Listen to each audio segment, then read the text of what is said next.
Gold, trusted gold buyers. మీరు తాకట్టు పెట్టిన బంగారాన్ని విడిపించి ఈ రోజు ఉన్న మార్కెట్ ధరకు కొనబడను.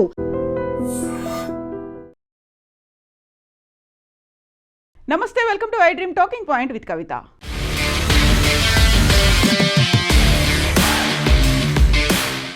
ఇప్పటికే వివిధ రకాల ఆంక్షలు, టారిఫ్ల రూపంలో బాంబులు వేస్తూ వచ్చినటువంటి డొనాల్డ్ ట్రంప్ అమెరికా అధ్యక్షుడు సరికొత్తగా ఇంకొక సంచలనమైనటువంటి ప్రకటన చేశారు. అది కూడా హెల్త్కి సంబంధించి, వీసాల విషయంలో, గ్రీన్ కార్డులకు సంబంధించినటువంటి విషయంలో. ఎవరికైనా క్రానిక్ డిసీజులు ఉన్నాయి, డయాబెటీస్, ఊబకాయం ఉంది, గుండె సంబంధిత వ్యాధులు ఉన్నాయి, మెంటల్ హెల్త్ ఇష్యూస్ ఉన్నాయి, లేకుంటే ఇతర క్రానిక్ డిసీజులు అనేవి ఉన్నాయి అనుకుంటే వారికి వీసా ఇచ్చే విషయంలో కొంచెం కఠినంగా ఉండాలనేటువంటి ఒక నిర్ణయానికి వచ్చారు.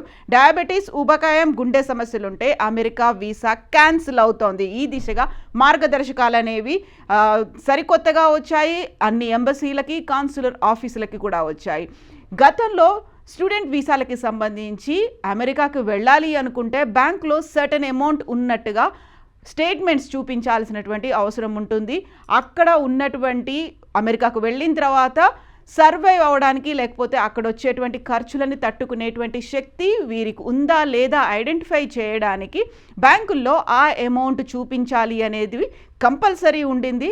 ఇప్పుడు దానికి తోడుగా హెల్త్ ప్రాబ్లమ్స్ ఏమైనా ఉన్నాయా, ఒకవేళ అలాంటి క్రానిక్ హెల్త్ ప్రాబ్లమ్స్ ఏమైనా ఉంటే వారంతా అమెరికాకు సంబంధించి ఫైనాన్షియల్గా బర్డెన్ అవుతారు, పబ్లిక్ ఛార్జ్ అవుతారు. కాబట్టి ఆ సమస్యలకి చికిత్స చేయించుకోవడానికి, వైద్య ఖర్చుల నిమిత్తం అంత అమౌంట్ భరించే స్తోమత ఆ ఫ్యామిలీస్కి ఉందా లేదా అనేది కూడా ఇప్పుడు చూడబోతున్నారు.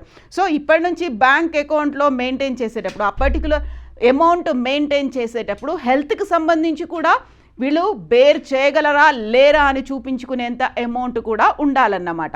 యాక్చువల్గా ఈ విషయం అనేది అన్ని రకాల ఇమిగ్రెంట్ వీసాలకి వర్తించబోతోంది. B1, B2 కావచ్చు, లేకపోతే అక్కడికి వెళ్తున్నటువంటి పర్మనెంట్ వీసా, గ్రీన్ కార్డు హోల్డర్స్కి కావచ్చు, డిపెండెంట్ వీసాలకు కావచ్చు. ఆల్రెడీ అక్కడ ఫ్యామిలీ మెంబర్స్ ఉన్నారు, ఇక్కడ నుంచి పేరెంట్స్ని తీసుకెళ్తున్నారు అనుకున్నప్పుడు వృద్ధాప్యంలో ఉండేటువంటి సమస్యలు, వీటన్నిటికీ తోడుగా ఇప్పుడు డయాబెటీస్ కావచ్చు, ఊబకాయం కావచ్చు, వీటితో వచ్చేటువంటి ఇతర ప్రాబ్లమ్స్ అనేవి ఉంటాయి. ఎట్ ద సేమ్ టైం గుండె సంబంధిత వ్యాధులు ఉంటాయి. వీటన్నిటినీ అక్కడికి వచ్చిన తర్వాత ఒకవేళ ఏదైనా హెల్త్ ఇష్యూ కనుక వస్తే పబ్లిక్ ఛార్జ్ కింద అవుతుంది, అంటే పబ్లిక్ అమౌంట్ వాటికి పెట్టాల్సి వస్తుంది. అది యుఎస్ ప్రభుత్వానికి ఫైనాన్షియల్గా బర్డెన్ అవుతుంది అనేటువంటి మాటని ఒక సర్క్యులర్ రూపంలో ఎంబసీలకి, కాన్సులర్ ఆఫీసులకు కూడా పంపించారు. దీర్ఘకాలిక వ్యాధులైనటువంటి డయాబెటీస్, ఊబకాయం, హృద్రోగ సమస్యలతో బాధపడే వారికి విదేశీయుల వీసా దరఖాస్తులను తిరస్కరించడానికి వీసా అధికారులు మరింత విస్తృత అధికారాలను దీంతో ఇప్పుడు అందుతున్నాయన్నట్టు. యాక్చువల్గా గతంలోనే చెప్పినట్టుగా ఉన్నటువంటి ఇష్యూస్కి తోడు ఈ హెల్త్ ఇష్యూస్ కనుక వస్తే, ఎందుకంటే వృద్ధాప్యంలో వచ్చేటువంటి డయాబెటీస్తో పాటుగా మిగతా ఊబకాయం, వీటన్నిటితో ఇతర సమస్యలు కూడా ఉంటాయి. చాలా వరకు హెల్త్ డిస్టర్బెన్సెస్ అవుతాయి, లేకపోతే ఒక రకంగా ఎక్స్ట్రీమ్ స్టెప్ వాళ్ళ మరణానికి కూడా దారితీస్తుంది. ఇక్కడ నుంచి వాళ్ళు అక్కడికి వచ్చిన తర్వాత అంత బర్డెన్ మా మీద వేస్తే మేము తట్టుకునే శక్తి మాకు లేదు అనేటువంటి ఒక భావనకు వచ్చింది.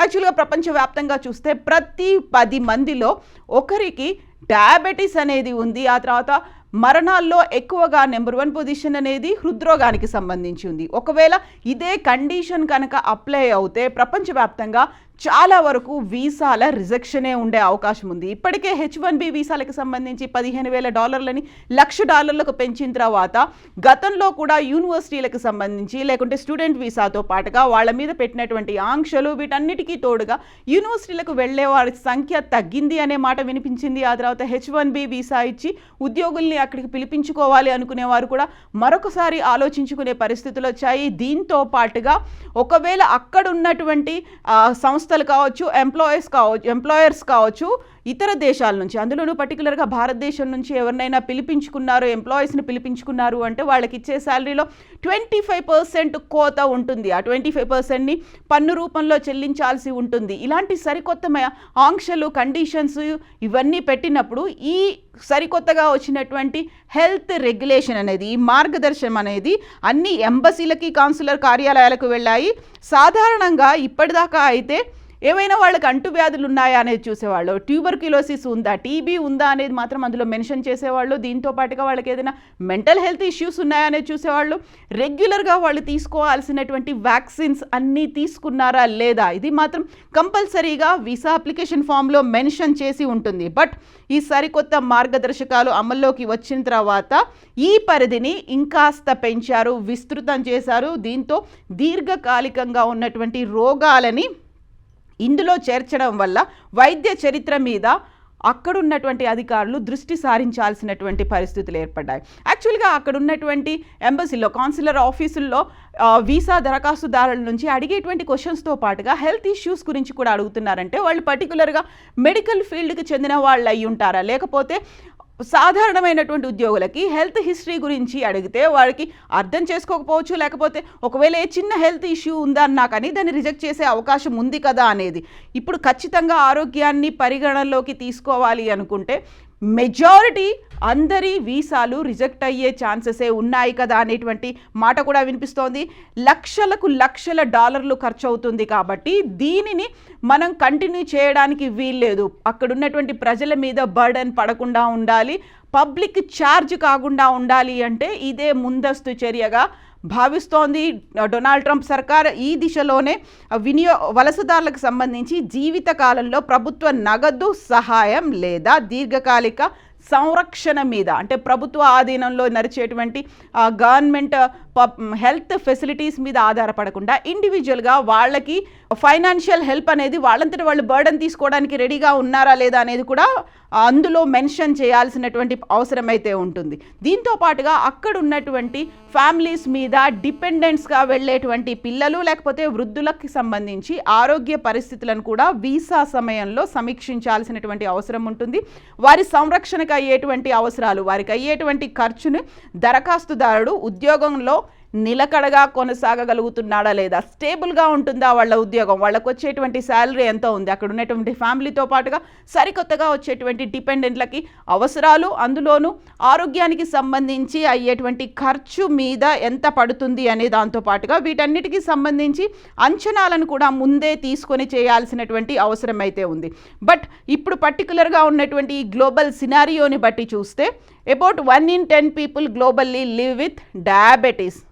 ప్రతి 10 మందిలో ఒకరికి డయాబెటీస్ అనేది ఉంది. అండ్ కార్డియోవాస్కులర్ డిసీజెస్ చాలా ఎక్కువగా ఉన్నాయి, అవే మరణాలకి కారణమవుతున్నాయి. కాబట్టి వీటన్నిటిని ఎవరు ఎలా పట్టించుకొని చూస్తారో అక్కడ ఉన్నటువంటి కాన్సులర్ ఆఫీసుల్లో వారికి వైద్య రంగానికి సంబంధించి కూడా అవగాహన ఉంటుందా అనేది ఉంది. దీనికి సంబంధించి సరికొత్త మార్గదర్శకాలని అక్కడున్నటువంటి అమెరికన్ ఎంబసీస్ని వరల్డ్ వైడ్గా, స్టేట్ డిపార్ట్మెంట్ అయితే అమెరికన్ ఎంబసీస్కి వరల్డ్ వైడ్గా అందజేసింది. అట్ ద సేమ్ టైం ఈ ఇన్ఫర్మేషన్ KFF హెల్త్ న్యూస్ అనే దాంట్లో కూడా ప్రచురితమైంది. తీసుకునేటువంటి గైడ్ లైన్స్ని, ఆ తర్వాత వీసా అప్లికెంట్స్కి సంబంధించి ప్రైమరీగా ఎలాంటి డూస్ అండ్ డోంట్స్ ఉన్నాయి అందులో మెన్షన్ చేసేటువంటి వాటితో పాటుగా దీన్ని కూడా యాడ్ చేస్తున్నారు. కాబట్టి ఇప్పుడు మోర్ కన్సర్న్ అనేది అయితే ఉంది.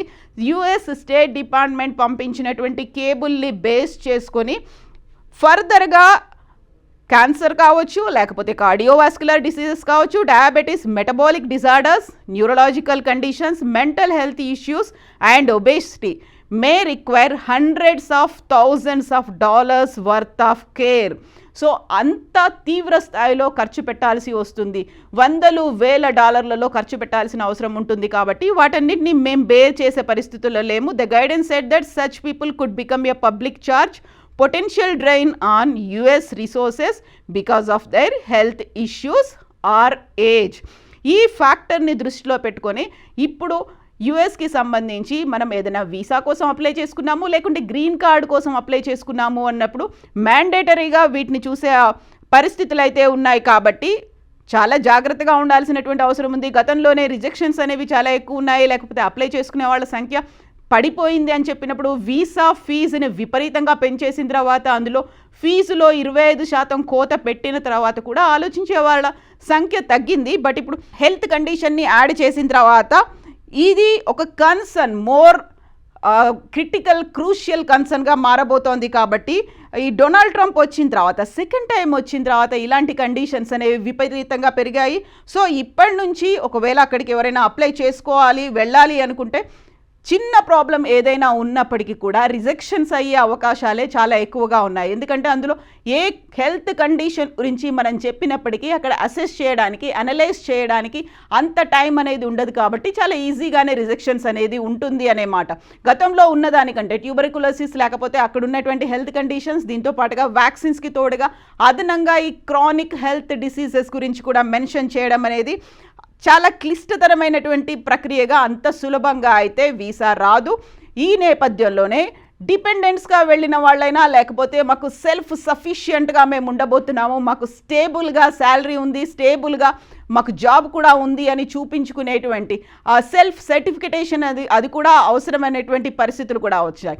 సో ఇన్ని నేపథ్యాల్లో ఇన్ని రకాల conditions, ifs, buts, pros, cons ఉన్నాయి. అందులోనూ ఇక్కడ నుంచి మేము వీసా ఇచ్చి తీసుకెళ్ళిన తర్వాత ఒకవేళ ఇఫ్ ఇలాంటి పరిస్థితే వస్తే, అలాంటి భావనే చాలా భయంకరంగా ఉంది. ఇఫ్ ఎవరికైనా ఎలాంటి సమస్యలైనా రావచ్చు, ఎప్పుడైనా ఏమైనా జరగవచ్చు. బట్ వీసా సమయంలోనే ఆ పరిస్థితి ఇఫ్ అనే కండిషన్ని యాడ్ చేయడం వల్ల అది సైకలాజికల్గా మరింత డిప్రెషన్కి దారితీస్తుంది, లేకుంటే మెంటల్గా డౌన్ అయ్యేలాంటి పరిస్థితి వస్తుంది. కాబట్టి ఆ కండిషన్ని తీసేయాలి. అక్కడే డిస్క్రిమినేషన్ అనేది స్టార్ట్ అవుతుంది. అక్కడ ఎంత విచక్షణతో ఆలోచించినప్పటికీ అది అమానవీయంగా ఉంది అనేటువంటి వాదనలు కూడా వినిపిస్తున్నాయి. ప్రతి ఒక్కరికి సమస్యలు ఉంటాయనుకున్నప్పుడు కేవలం వీసా విషయంలో, అందులోనూ అమెరికాకు వెళ్ళేటువంటి వీసాకి సంబంధించి ఇన్ని కండిషన్స్ ఎందుకు పెట్టాలి అనేటువంటి వాదన కూడా వినిపిస్తోంది.